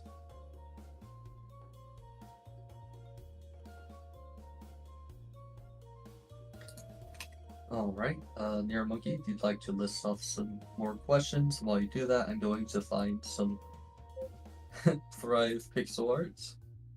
Alright. So these questions, as I said, many of them are very speculative, so I think our answers will be quick to them. One of them is, what about underground cities? Where we will probably have to say we don't even know how we implement burrowing simple organisms yet, so underground cities is an even more complicated topic, which for now it's probably not on our priorities even for this stage, which is itself very far off. Does anyone want to add something? I apologize, I was kind of fixated on something else and it completely toned you No, out. it's Yeah, I think we first will want to have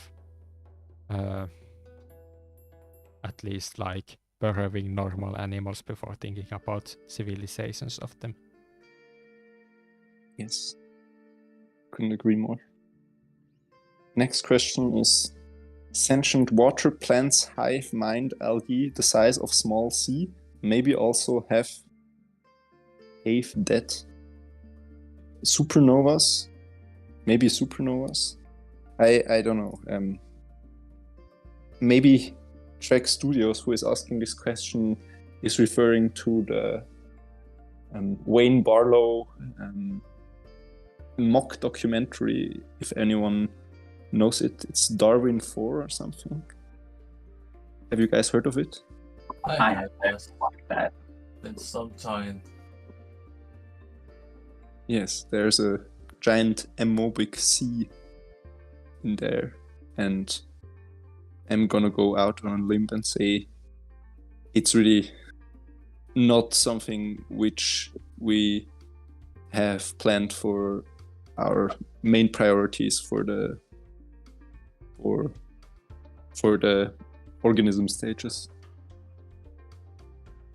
But I guess on the topic of hive mind, that eusociality of like termites and so on is a very common strategy, which we don't really have talked about it, but it's going to be an interesting challenge to, is this already a society stage? It's not, it's still an organism stage because they are not aware, but at the same time, maybe it makes more sense to control an ant colony like you would control a civilization than it would make sense to control only one individual. These are all hard questions. And one that we also talk about every few streams. Yes. Does anyone remember if this is actually what usually happens? Is that if I scroll in this research screen, it doesn't scroll this scroll bar like up and down, it only zooms in and out. Is this what usually happens? It shouldn't be. Yeah, will I was admit- thinking the same thing. I'm playing like the flatpak drive version right now, and this seems to be a specific bug in this version. I wonder if it has something to do with the Godot input stuff. Like, I know the controls, like controller support has a similar issue when you try to pan the camera in the editor. Well, I mean, this is different because this works fine on my computer when played normally, but now I'm playing through the Drive launcher with the flatpak version, which has slightly different environments. So I guess I'll need to open a GitHub issue up. It's like we lost Mirror Monkey. Well, Game Dodge has been keeping track of the questions, so you're so good. Alright. So, I'll just list off some questions from CAS96. What are the plans for microstage content for 6.4? We're still kind of in the middle of discussing that. I'll go ahead and post a link for our discussion thread for just that plan. And y'all can watch that happen in real time. It may take some time as we're all in different time zones and different activity levels. Hello, Twitchy Whales. Nice of you to join us. I'll post that podcast, and then I'll post it in the channel. And that's going to be it for that question for now. And what was the hardest part of making a new prototypes? That's going to be something you'll have to answer here, Layton. Yep, I already noticed that while waiting for stuff in Drive. I'd say the hardest part was refactoring the existing code so that it makes sense to easily add a whole new paradigm, like the strategy phases of the game, into the code base, like fitting all of that together. I think that was the hardest part, and other than that, it was just time consuming to make one feature after another. Other hand, well, I guess one other thing that popped up was the window reordering support stuff that required me to fix up some stuff later in the prototypes. And I think one other like random change that was made and approved, like that randomly broke one prototype, so I had to multiple times test through all of the prototypes while making them to ensure that no random change accidentally broke some prototype. Oh. And well, just now, as we noticed on stream, there's still some bugs in the prototypes that might be so general or like so fundamental that it would be good to figure out those bugs before we get too far along. It's a good thing we plan on doing this one stage at a time, huh? Well, I mean, I guess that once we move to further stages, we'll always have to like test the earlier stages because, like I said, random stuff might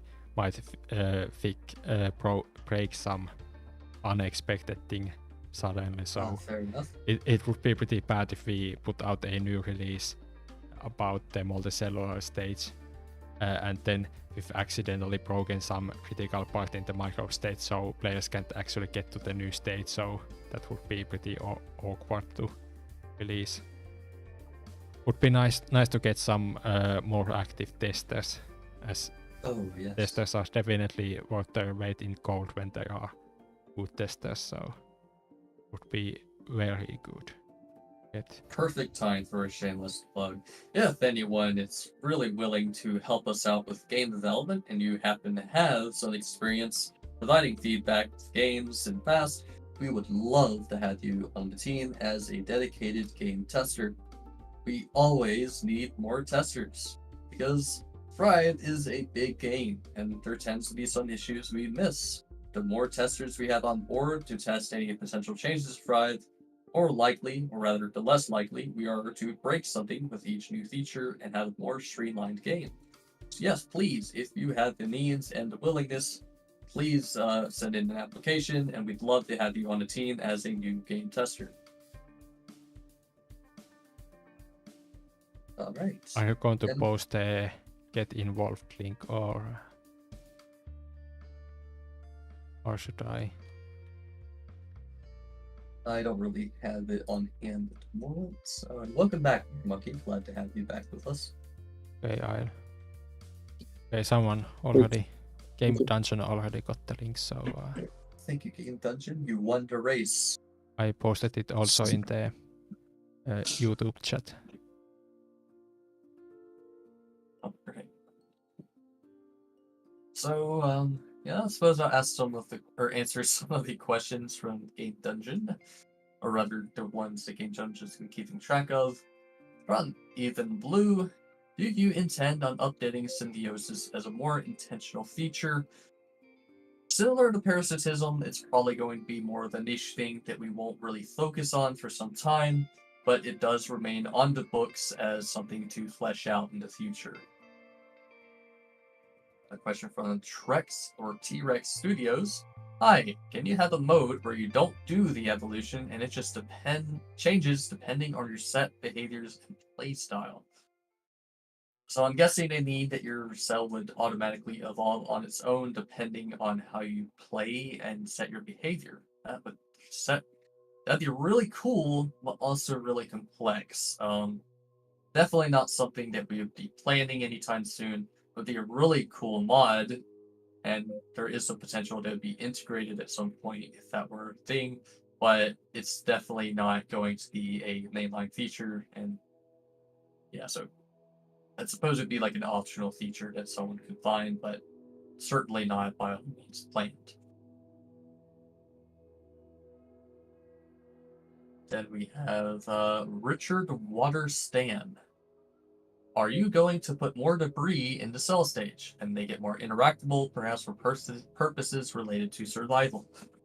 I would say that it is actually plans to have more microscopic terrain generation and just more of the physical, tangible environment in the future. The general specifics is still not entirely set in stone, but we do have it planned because currently, as it turns out, living in the open, expansive void is not the most engaging thing when you are, in fact, a creature that does not like open, expansive voids. So, yeah, as on the human side of things, we do like actual terrain. So, yeah, we will have it eventually in some form or fashion, but it's for a later time. I think it's on the 7.0 release map. Let me look at that real quick. Probably the world updates. Ah, Or so it's on 0.8. Gotcha. Okay. So yeah, there's definitely some time until we actually focus on that, but there is the potential that someone could implement it before, but I'd hate to get your hopes up. Was the question about which prototype is everyone's favorite answered? Oh my goodness, I forgot about that one. Great catch. Yeah. Which prototype is y'all's favorite? People My in personal chat favorite. can also answer because I've almost shown all of the prototypes. I'm going to activate the ascension gate right now, so get into the ascension right now. My personal favorite is Space, just because I just like space games. I'm not going to lie. I have a bias. And it seems to be at least the most interactable of the prototypes so far.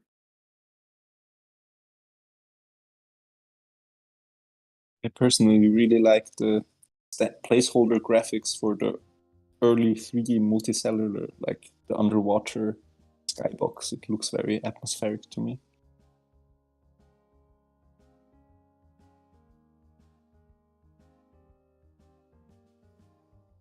There they go into the blue panel. Oh.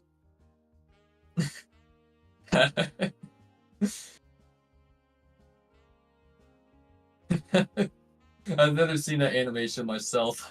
So let's say the sudden launching of the character was a bit unexpected. Yeah, I was Okay. thinking about what effect I could easily do, so I made it go up really fast. I think it one ways that it like very quickly disappears, and up is a pretty good direction, so it works as a placeholder well enough, I think. Right. Well, at least I know it's intended. All right. So, a question from NNAC. And while I understand that this may be too far ahead in the future, I was curious if viruses would be playable in a post-ascension. No. No. Probably not. Never. No. Not playable viruses. We can hardly even decide if those things are alive or not. Let alone playable. I'm gonna go ahead and say that most probably not. Yeah, kind of from like the science point of view, I would say like viruses and whatnot probably would not be playable because they're not even like they're smaller than cells. Assuming I heard what you were saying correctly. it's just yeah. So yeah, even through Ascension, it's highly improbable that we'll have you play as a virus. The closest thing would maybe be a cellular parasite, but that also falls under the umbrella of things that remain kind of in a gray area in development. Alright, what is the biggest feature you want to implement before Fry 1.0? And that's a good question. Also a very hard question to answer. Huh. What is the biggest feature that we intend to implement in the micro stage? Well, everything that we plan to implement is already on the roadmap, so this actually has a concrete answer to this question. Yeah, what would be the biggest, really?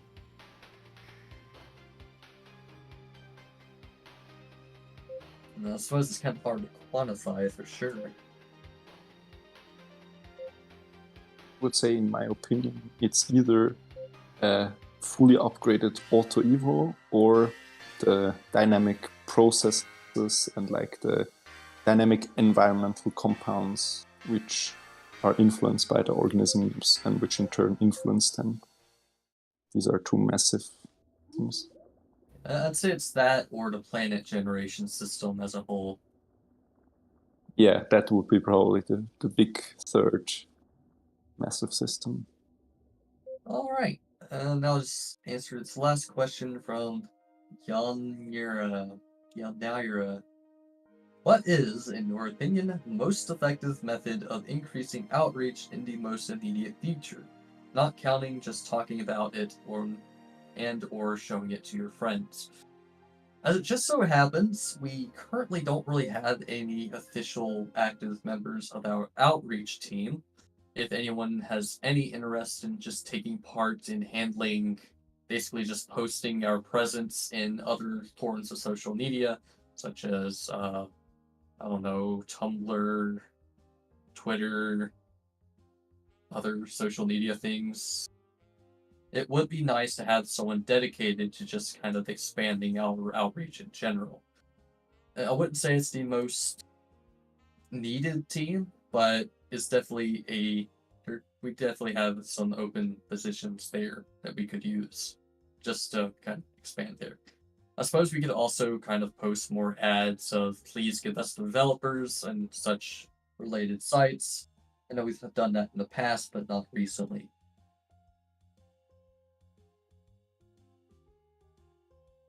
Yeah, we might only have a limited amount of time before Reddit implodes, so we would need to figure out some new communities that welcome asking people to join open source projects. All right, let's see here. So, from the question from Ethan Blue, can some creatures be equivalent to kaiju, like if you're in industrial stage and your city gets attacked by a creature that's more than 100 times your creature's size? If, for whatever reason, your world has a means for a creature to get so monstrously large and powerful, probably, maybe, potentially. I don't know. We'd have to actually have support for that. Yeah, and and I did answer this in the YouTube chat, but like probably the biggest you should expect any organism to get normally without like modifications to the game or maybe any future stuff we might add to make stuff like this possible if we decide to would be like something like the size of the dinosaurs. But no Godzillas, no King Ghidorahs, just casually running around. I will Maybe mention. you. Oh, go ahead. Okay. No, you go ahead, Buckley. I was just gonna say something a little off topic of me being very angry about the epics in the Civilization 4 stage deciding they wanted to pay your city a visit. Oh my goodness, was that My brother lost me annoying. because of that one time. he went to kill an epic in his Civ stage and then lost like all of his tanks. It's like really early on. So then one of the military civilizations that had formed near him came at his main city and he could not continue because he just could not win because he saved after he killed the epic. It kind of locked himself into a loss. Oof. Yeah, it was not fun. Not fun to watch either. Anyhow, what were you saying here, Monkey? I wanted to say that maybe it can be achieved by your society organism being much smaller than a human. So I don't know. Yeah, there we go. What's the smallest possible organism which could make a complex society? I don't know. Well, Maybe they are like the size of spider monkeys. So something mouse size could probably create a society. I mean, ants have a pretty decent society. I mean, they're not anything like us per se, but they do have a good, decent size and pretty well off. If you want to consider that a society. Yeah, so that's definitely an interesting way to think about it. just Not- relative. All right. Question from G-Man. Will single-celled organisms still be visible? Oh, that was already actually answered earlier. Yes, they will be visible, but not individually. There will be clouds, there'll be microbial mats, such like that. Then finally, a T-Rex Studios has asked supernovas in the star that your planet is going around. Huh? Game Dungeon. Is there more context to that question? Is that a question? Is it just a statement that you could get a random game over? Oh, okay, gotcha. So I know there was like I know here Landon for once or every now and then mentioned that there is a potential game over condition where if you spend too long in the creature stages or vice versa, then your star would end up just dying, and effectively it would be a timer to your game that if you just don't move forward too quickly, then you can get to game over state, where you do in fact get to fund supernova and all that. But that's probably just like a optional difficulty option if we do implement that. Well, I think it should be like in normal difficulty that there is some kind of time limit. Easy mode could remove it. And of course, once again, I can talk about the random game overs. That do people want to see like a message box pop up and saying that your or a meteor has crashed into your planet and you have lost the game? Press OK to exit. Like those kind of extinction events like are not fun for the game. So I'm against adding those types of things.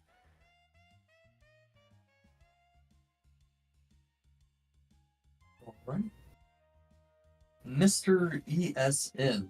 Man, what's with all these random number and word combinations? How do you plan to handle saves from older versions when proper planet generation will make an appearance in Thrive? Well, I think this is one of the places where we will put a safe breakage point. I think this question shows quite well how diligent we have been in keeping the safe compatibility for, I think, over a year now.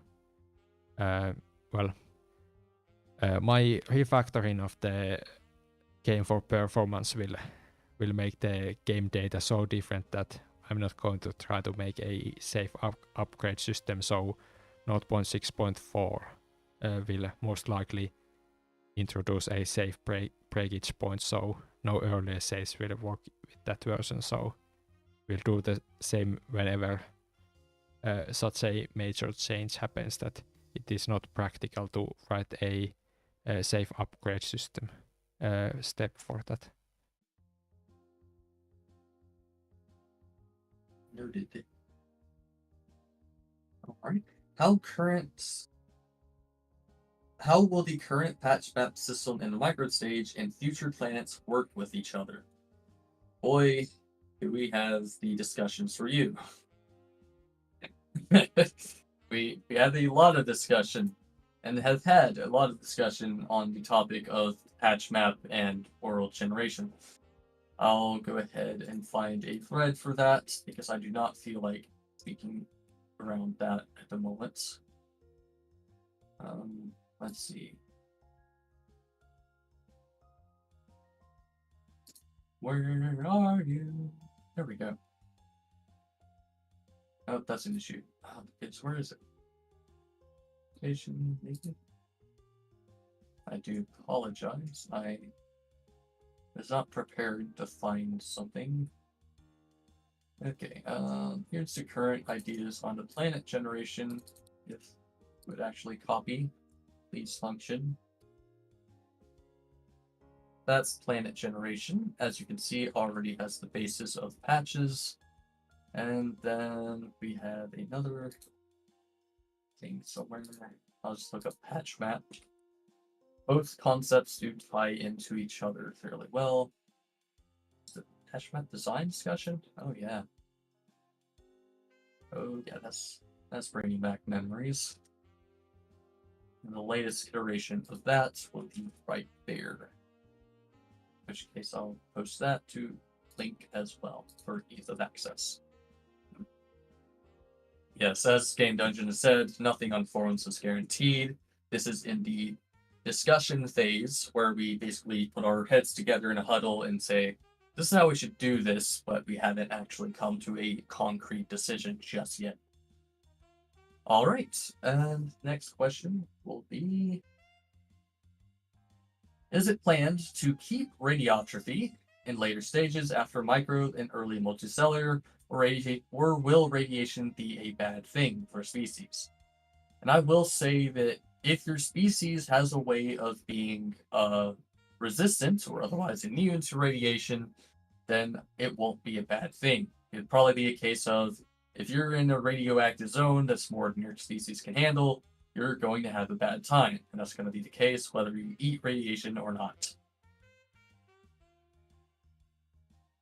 Yeah, that makes sense. I'll note that we've been streaming for 2 hours and 5 minutes, so we should start to wrap up the stream. So maybe we'll pick one or two interesting chat questions, not necessarily in chronological order, to answer before ending. And I can power through the last of the forum questions. We don't have many left. I'm fine with that. Oh yeah, well, if you want, we can do that. I think we have 3 persons left. We don't have many left, so I'll just say. For Noel, how long do you think it'll take for the affection of the environment by cells to be implemented? Hard to say. We had one person working on that at one point at a time, but they've since dropped it as they become inactive. But it's a pretty involved feature, certainly takes some time. Our muscle organelles plans to work.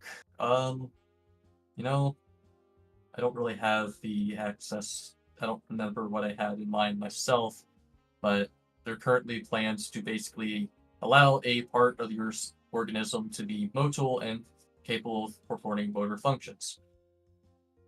How are we doing? I'm doing fine. Okay, from Dan54. Do you have any stage or stages of Thrive that you're most looking forward to working on in the future? Creature stage, baby. Okay. Are there any future reworks plans for the future that you find to be really intimidating to actually be able to turn from concept into reality? Honestly, that's probably going to be the for me, the whole deal with dynamic compounds and oxygenation and all that. That is going to be a nightmare to balance.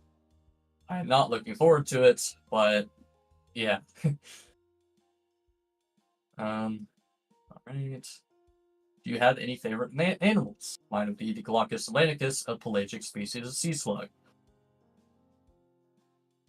What niche non-priority feature would each of you really like to see implemented at some point in the future if possible, regardless of stage? Not to say it'll happen, but something you would enjoy.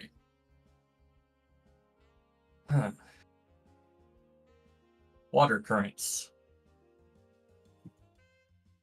Alright, and then the chat questions from Org List. How do you expect Awakening Stage to be? Have you heard about the game Ancestors, Humankind Odyssey? Will the gameplay feel the same?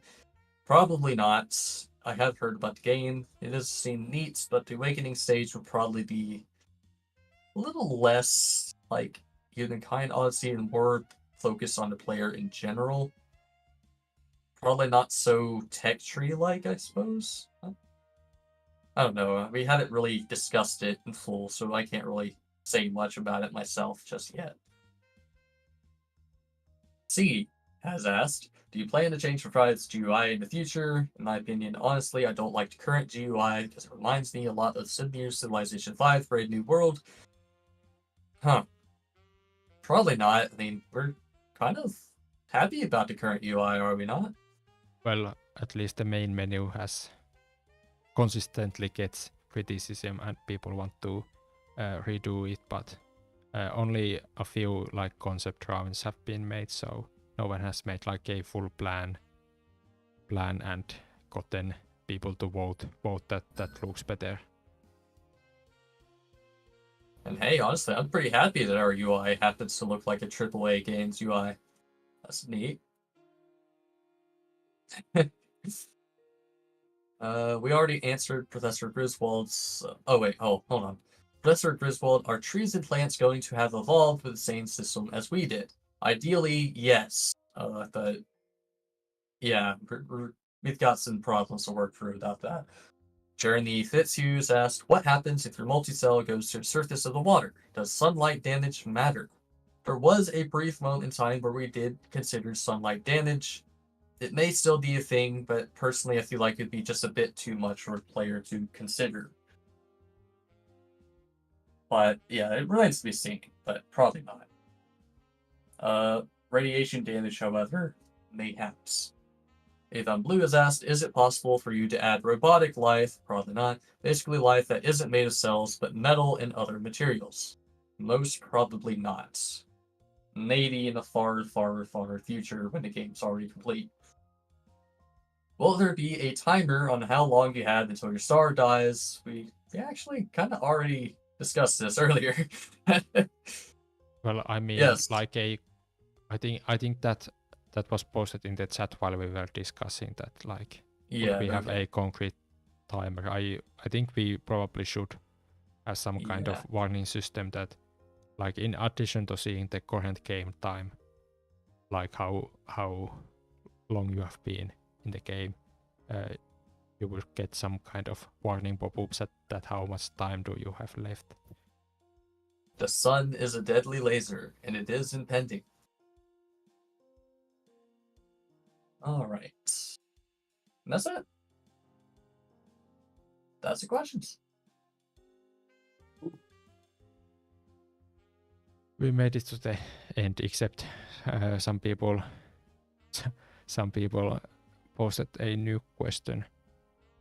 Thor the Doge talked about some microbial muscle stuff, and I think if Untrusted Life would be here, he would gush about like rotifers, or I don't even remember what those things are, but like I think if someone wants to add those microbial varieties of life, then they could get added to the game, but they are not on the roadmap, so it isn't guaranteed to be added.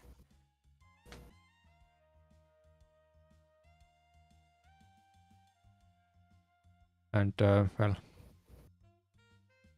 I just wanted to clarify that I think we are done with the stream. Hang on, let me Drive, which has been playing the lovely jazz remix theme by Oliver in the background. Oh yeah, I forgot to. Did we either get that music bot set up? I forgot about Yeah, that. I mean it works, but once again I forgot to tell the bot to start and shuffle the playlist. So I completely forgot about it. yeah, we were too well prepared this time, because I had a few minutes even to like be idle before the stream.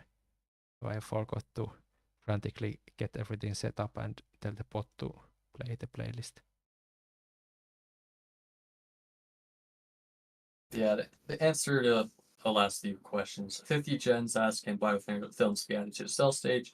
Technically, it already is through the form of the sludge, the slime jet. It's kind of what biofilms are. They just kind of squirt slime everywhere and congeal together into the form of the colony. And Florida Doge has asked, you mentioned it in an answer. I answered this Yeah, already. okay. I wanted to clarify And about the yeah, muscle stuff. that's right. And to remind you what that is, basically it's a protist that has the big old brooding mouth. They just kind of swing around everywhere and bite chunks out of things when they find something. It works by basically cilia pulling that part of their body forward and around. Kind of a complex organ. I'd love to have it, but we'll have to see. So yeah. Yeah. That was our Friday stream. Is there any closing thoughts anyone would like to share?